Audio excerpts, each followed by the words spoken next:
Pan program was able to bring out of the communist Cuba 14,048 children who otherwise would have probably stayed in Cuba once they had reached the age of 18.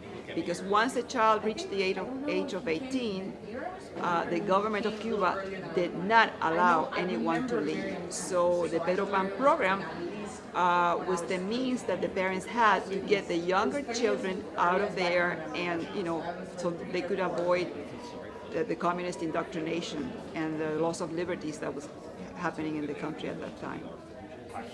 I arrived in Miami as a Pedro Pan child in September 6, 1961, with my younger sister, Teresa. She was 8. And we were taken to the camp called Camp Kendall. We were there for 7 days, and then they transferred us to Buffalo, New York, to an orphanage called Immaculate Heart of Mary Home.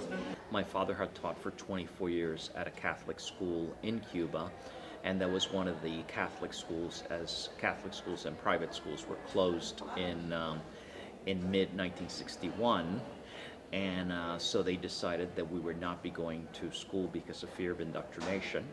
So we were in effect hidden, sort of Anne Frank style, for about a year. In 1991, a few of us Pedro Pans got together and formed a non-profit charitable organization called Operation Pedro Pan Group.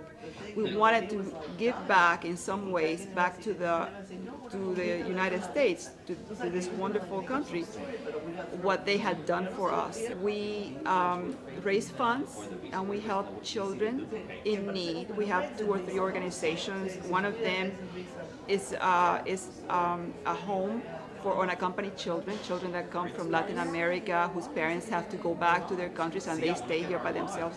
So we help 2 or 3 organizations like that. We also try to network to try to find all of us Pedro Pans that are scattered all over the world. And the third mission is to document our history so that, it's very little known, and we would like for our next generations, the future generations, to know what happened and what Pedro Pan actually really was.